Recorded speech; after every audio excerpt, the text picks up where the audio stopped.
बोला छत्रपती श्री शिवाजी महाराज की जय। रायगडावर खडे पसरले शिवरायांच्या पायी, हीच आम्हाला माणिक मोती दुसरी दौलत नाही, हीच आम्हाला माणिक मोती दुसरी दौलत नाही। नमस्कार मंडळी, तर आपण गेल्या भागात आपण पाहिलं की गंगासागर तलाव, पालखी दरवाजा, मेणा दरवाजा, बाले किल्ला आणि राण्यांचा मला आपण पाहिला। तर आता पुढचं जे आहे ते आपण या भागात पाहूयात, चला। तर मंडळी, रायगड किल्ल्याचा विस्तार खूप मोठा असल्यामुळे आपल्याला प्रॉपर पूर्ण माहिती घेता येत नव्हती, म्हणून आपण पार्ट वाईज बनवलेले आहेत। तर चला पाहूयात। तर या किल्ल्याचा पहिला राजवाडा लाकडाचा वापर करून बांधण्यात आला होता। सभागृहाच्या भग्नावशेषात पहारेकरी, बुरुज आणि दरबार आहेत। रायगड किल्ल्याची काही कडी म्हणजेच गंगासागर तलाव रायगड किल्ल्याजवळ एक प्रसिद्ध भिंतही आहे, ज्याला हिरकणी बुरुज या नावाने ओळखले जाते। जिजाबाई या छत्रपती शिवाजी महाराजांच्या मातोश्री होत्या। रायगड किल्ल्यात जिजाबाई पॅलेस देखील आहे। उच्च मूल्यांची आणि आत्म्याची स्त्री म्हणून जिजाबाईंची ओळख होती। रायगड किल्ल्यावर जिजाबाईंचे सुंदर अशी समाधी आहे। ब्रिटिश राजवटीत हा महाल उद्ध्वस्त झाल्याने त्याची मूळ रचना हरपली आहे। आता आपण पाहूयात धान्याचे कोठार। बोला छत्रपती श्री शिवाजी महाराज की जय। सर, आपण साधारणतः पायऱ्यात की नाही येताना 2000 पायऱ्यांचं अंतर साधारण 3.5 किलोमीटर अंतर तुम्ही आता किल्ल्याच्या पायथ्यावर जात। परंतु येताना तुम्ही सर्वजण दमलात, कारण एक 5 मिनिट तुम्हाला जळ लागली। मग राजांनी इतक्या मोठमोठ्या दगड गडावरती कशाला कुठून आणले? आपल्याला प्रश्न पडला असेल, इतका मोठा दगड खाल्ला आणणं शक्य आहे का? म्हणून 350 वर्षापूर्वी या ठिकाणी आपल्या राजांनी एक योजना राबवली, पाणी अडवा आणि पाणी जिरवा। ज्या ठिकाणी खडक आहे, कातळा आहे, तो फोडला गेला, निघणारा दगड बांधकामाला वापरला। ज्या ठिकाणी खड्डा पडला त्या ठिकाणी टाकी बांधली, तलाव बांधली। एका दगडामध्ये 2 पक्षी मारले, पिण्याच्या पाण्याची व्यवस्था केली, शिवाय बांधकामाला दगड मिळाला। हा दगड जॉईंट करण्यासाठी चुना, गुळ, शिसं याचा वापर केला गेला। आता आपण रेती, सिमेंट, वाळू वापरतो, परंतु पूर्वी चुना, गुळ, शिसं याचा वापर करून हा दगड जॉईंट केला गेला। आपल्याला प्रश्न पडला असेल की या संपूर्ण इमारतीवरती पूर्वी काही छत वगैरे होतं की नव्हतं? या इमारतीवरती पूर्वी छत होतं, सागवानी लाकडाचे खांब, वरती खापार, कुंभार, नळीची मातीची कौलं, आतमध्ये रंगीबेरंगी पैठणी कापड, मखमली पडदे आणि मास्टरच्या उजेडामध्ये या संपूर्ण वास्तुपूर्वी सजवायच्या। परंतु इंग्रजांचे 2 अधिकारी, जनरल प्रसर आणि मेजर हॉल या 2 ब्रिटिश अधिकाऱ्यांनी किल्ल्याच्या दक्षिणेला पोटल्या डोंगर आहे, या डोंगरावरून या किल्ल्यावरती 10 मे 1818 मध्ये तोफांचा मारा केला। आणि या रायगड इतिहासाच्या नोंदीप्रमाणे 11 ते 12 दिवस जळवता। जे काही संपूर्ण सागवान लाकडाचं छप्पर होतं, संपूर्णपणे जळून गेलं। आता आपल्याला या ठिकाणी दगडी इमारती अवशेष पाहायला मिळतात। असं बघा, आपण ज्या ठिकाणी उभे आहेत ना, ते संपूर्ण चौथऱ्याला दासीवट असं म्हणतात।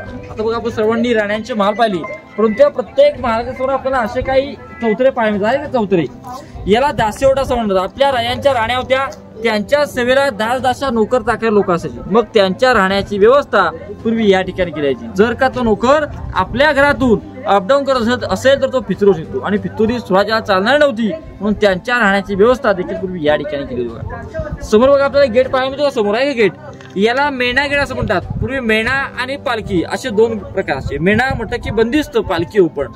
ही किल्ल्याची पाठीमागची बाजू आहे। जो रोपवे प्रकल्प आहे ना गडावरती, तो याच गेटच्या पाठीमागच्या बाजूला आहे। जो रोपवेने येणारा शिवभक्त या गेटमुळे किल्ल्यामध्ये प्रवेश करतो।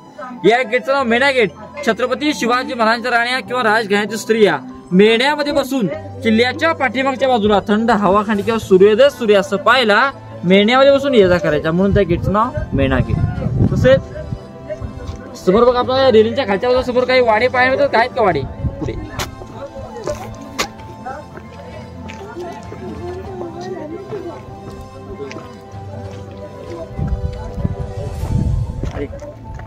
सर, या रेल्वेच्या खाली समोर काही वाडे पाहायला मिळतात। याला अष्टप्रधान मंत्रिमंडळांचे वाडे असं म्हणतात। आपल्या रायांचं 8 लोकांचं अष्टप्रधान मंत्रिमंडळ होतं। अनाजीपंत, निराजीरावजी, मोरोपंत पिंगळे, हंबीरराव मोहिते असे मिनिस्टर होते। परंतु प्रत्येक मंत्र्या राहण्यासाठी त्यावेळेस सुद्धा स्वतंत्र बंगला असायचा। आता आपण मंत्रालय म्हणतो, हे 350 वर्षापूर्वीचं देशातलं पहिलं मंत्रालय आपल्या राजांचं। जो काही 350 गडकिल्ल्यांचा कागदपत्र व्यवहार असतात तो पूर्वी या ठिकाणी केलायचा। त्यावेळी सुद्धा बघा, प्रत्येक मंत्र्याला राहणे स्वतंत्र बंगला असतात। त्यावेळी सुद्धा त्यांना अटॅच बाथरूमची व्यवस्था पाहायला मिळते, आहे का? समोर बघा, या ठिकाणी काही 3 खड्डे पाहायला मिळाले। समोर 2 जाळीवाले, एक मोकळा आहे। याला धान्यांची कोठडी असं म्हणतात। याची हाईट साधारण 22 फूट, 20 फूट, 15 फूट इतकं खोल आहे। याच्यामध्ये 6 ते 7 महिने धान्य पुरे एवढा स्टोर पूर्वी या ठिकाणी केलायचा। याला आपण सर्वजण कोकणामध्ये फिरतोय, कोकणामध्ये याला पेव किंवा कणगी सुद्धा असं म्हणतात। याच्यामध्ये हा इमर्जन्सी स्टोर होता। जर का किल्ल्याला वेढा पडला तर गडावर असणाऱ्या सैन्याला 6 ते 7 महिने धान्य पुरेल एवढा स्टोर पूर्वी या ठिकाणी केला जायचा। परंतु 1733 मध्ये या ठिकाणी पेशवाई आली आणि पेशव्यांनी यांचा वापर कैद्यांची कोठडी म्हणून केला गेला। जो कोणी गडावरती चोरी लाडी लबाडी करेल त्याला 7 दिवस या कोठडीमध्ये डांबून ठेवायचं। 8व्या दिवशी जर आपला गुन्हा कबूल नाही केला तर त्याचे हातपाय बांधून पोत्या लावून गडावर पनिशमेंट पॉईंट टकमोटक पॉईंट याच्यावरून त्याला फेकून दिलं। राजांनी याचा वापर धान्याची कोठडी आणि पेशव्यांनी कैद्यांची कोठडी म्हणून केला गेला। समोर बघा आपल्याला समोर काही डोंगरांना पाया मिळतात का, याला सह्याद्रीच्या पर्वतरांगा असं म्हणतात। ज्या किल्ल्याचं समोरचं वातावरण जर शांत असेल तर या गडावरून 8 किल्ल्यांचं दर्शन होतं। किल्ल्याच्या पूर्वेला लेंगाणा, तोरणा, राजगड, या साईडला मकरंदगड, सोनगड, मानगड, चांभारगड, प्रतापगड, महाबळेश्वर अशा 8 किल्ल्यांचं या गडावर दर्शन होतं। पुढे आपण किल्ल्याचा अतिमहत्वाचा भाग आपल्या राजांचा मूळ राहता राजवाडा पाहण्यासाठी सर्वजण पुढे जाणार आहोत। मंडळी आपण आता धान्य कोटर पाहिलेलं आहे, तर आता आपण जाणार आहोत राजांचा राजवाडा पाहण्यासाठी। तुम्हाला मी राजवाडा दाखवतो, तर तुम्ही चला पाहूयात।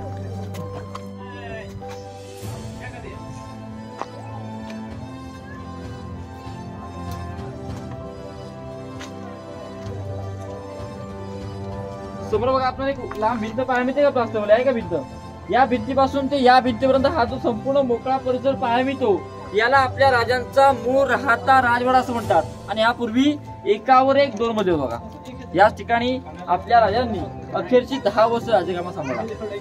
हा वाडापूर्वी एकावर एक 2 मध्ये होता। सागवानी लाकडाचे खांब, याच्यावरती राखडी माळ, याच्यावरती खापार कुंभार नळीची मातीची कौलं, आतमध्ये रंगीबेरंगी पट्टी कापड मखमली पडदे आणि मस्त्याच्या ओढ्यामध्ये हा संपूर्ण वाडा पूर्वी सजवायचा। समोर बघा एकाला लागून सलग 4 चौथरे पाहायला मिळतात का, परंतु प्रत्येक चौथऱ्याचं काम पूर्वी वेगवेगळं होतं। याच 1 नंबर चौथऱ्यावरती आपल्या राजांनी अखेरची 10 वर्ष राजकारभार सांभाळला। 1670 ते 1680 आणि छत्रपती संभाजी महाराजांनी 9 वर्ष राज्यकारभार याच ठिकाणी सांभाळला। या रायगडाने त्याच्या आयुष्यामध्ये अत्यंत महत्त्वाचे 2 क्षण पाहिले। पहिला म्हणजे स्वराज्याचा सुवर्ण दिवस, आपल्या राजांचा राज्याभिषेक 6 जून 1674 मध्ये याच रायगडाने पाहिला। आणि जो दिवस या रायगडाच्या पदरी पडला स्वराज्याचा काळा दिवस 3 एप्रिल 1686 हनुमान जयंती दिवशी दुपारी 12च्या प्रहरी राजाने अखेरचा श्वास मात्र याच ठिकाणी सोडला। परंतु राजांच्या देहाची लावणी ही जगदीश्वर मंदिराच्या समोर झाली, कारण आपले राजे शंकराचे भक्त होते म्हणून त्यांच्या देहाची लावणी ही जगदीश्वराच्या शक्तीने या ठिकाणी समोर झाली। जर का आपण आपल्या राजांचं आयुष्य पाहिलं तर अवघं 50 वर्ष आयुष्य आपलं 19 फेब्रुवारी 1630 ते 1680 आणि या 50 वर्षाच्या आयुष्यामध्ये राजांनी 350 गड किल्ले जिंकले आणि 18 पगड जातीच्या सर्व लोकांना एकत्र घेऊन हिंदवी स्वराज्य निर्माण केलं। आता जर का आपण आपलं आयुष्य पाहिलं तर आपली वयाची 20 वर्ष बालपणामध्ये जातात आणि उर्वरित 30 वर्षाच्या आयुष्यामध्ये आपण आपल्या मर्जीप्रमाणे साधं घर सुद्धा बांधू शकतो। परंतु राजांनी अवघ्या 50 वर्ष आयुष्यामध्ये हे हिंदवी स्वराज्य निर्माण केलं। या चौथऱ्याच्या कोपऱ्यामध्ये काही टाक्या पाहायला मिळतात। त्या पूर्वीच्या दगडामध्ये कोरलेल्या पिण्याच्या पाणी टाक्या, खालच्या गंगासागर तलावातून कावडीच्या साने पाणी आणलं जायचं, या टाक्यांमध्ये स्टोअर केलं जायचं। नंतर ते पाणी राजांना पुढे पिण्यासाठी वापरलं जातं बघा। पुढे आपण राजांचं स्नानगृह पाहायला सुरुवात पुढे जातो।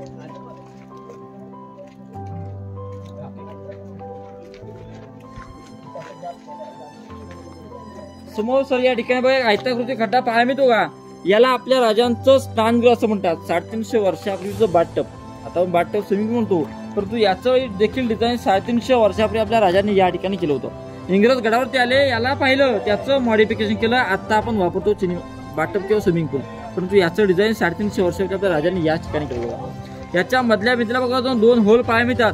हे होल पूर्वी लाकडी ओंडक्या साने लॉक केले जायचे, कावडीच्या साने याच्यामध्ये पाणी भरायचं। राजांचं स्नान झालं, हे ओंडके काढले की याच्या आतमधून अंडरग्राऊंड ड्रेनेज सिस्टम आहे, किल्ल्याच्या बाहेर पाणी आज सुद्धा निघून जातं बघा। समोर आपण टाकसाळ म्हणजे मीन छापखाना पाहिला, आता आपण सर्वजण पुढे जाऊ बघा। समोर या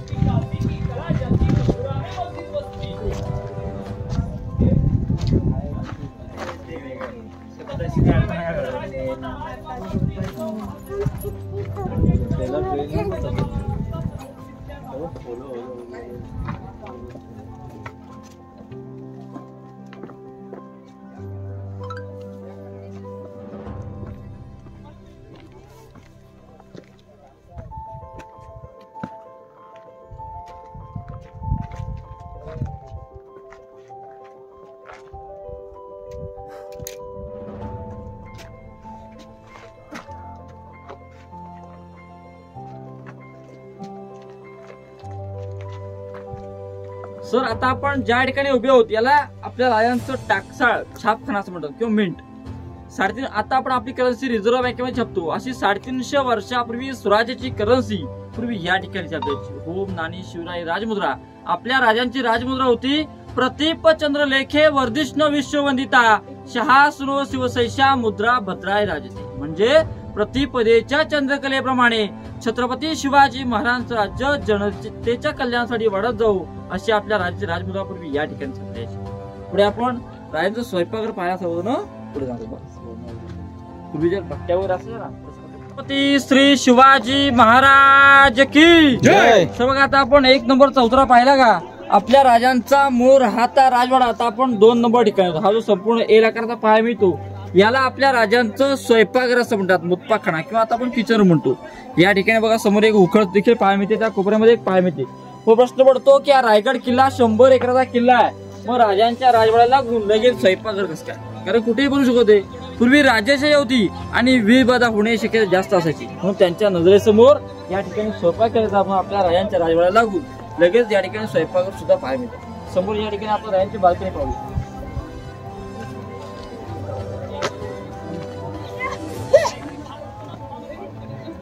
सर समोर या ठिकाणी अष्टकोनी आकाराची रूम पाहायला मिळते बघा. हा आपल्या राजांचा मूळ राहता राजवाडा. ती किल्ल्याची समोरची बाजू आहे. या ठिकाणी रूम पाहायला मिळते. पूर्वी एकावर एक 2 मजली होती. आपल्या राजांची प्रशस्त बाल्कनी सज्जा घ्यायला म्हणतो. पूर्वी एकावर एक या ठिकाणी 2 मजली होती. या ठिकाणी आपले राजे दररोज सायंकाळी संध्याकाळी थंड हवा खाण्यासाठी या ठिकाणी बसायचे.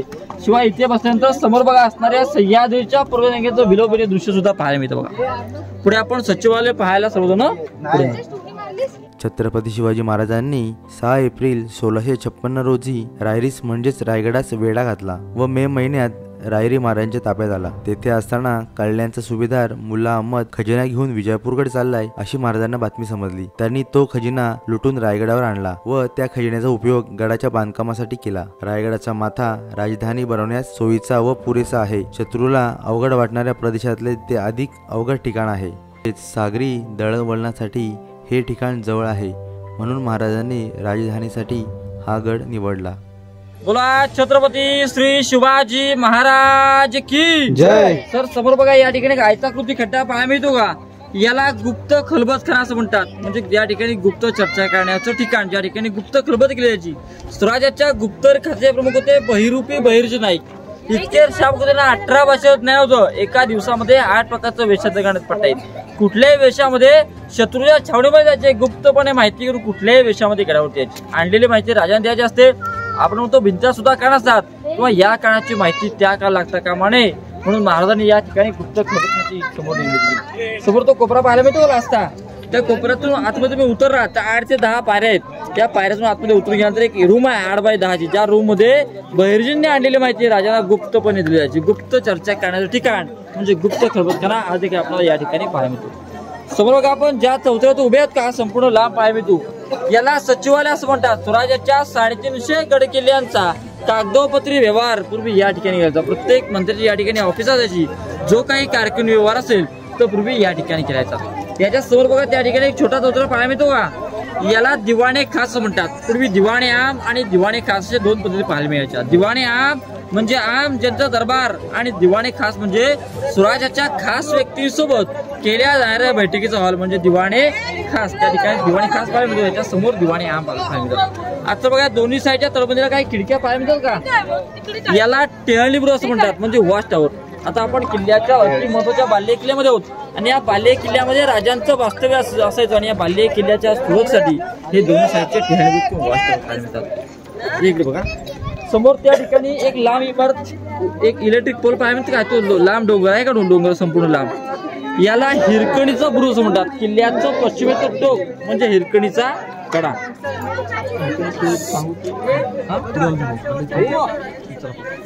आपण हिरकणी स्टोरी पुढे जाऊन ऐकणार बघा. बोला छत्रपती श्री शिवाजी महाराज की जय. किल्ल्याचं पश्चिमेचं टोक म्हणजे हिरकणीचा बुरुज. हिरकणी स्टोरी आपण सर्वांनी पाहिले असेल, पिक्चर वगैरे पाहिला असेल. तो प्रसंग याच गडावरच होता. हिरा नावाची गवळण दररोज गडावरती दूध दही विकण्यासाठी गडावरती यायची. अशीच ती कोजागिरी पौर्णिमेच्या दिवशी सुद्धा गडावरती आली होती दूध दही विकण्यासाठी, परंतु गडावरील कार्यक्रम पाहायला ती मग्न झाली.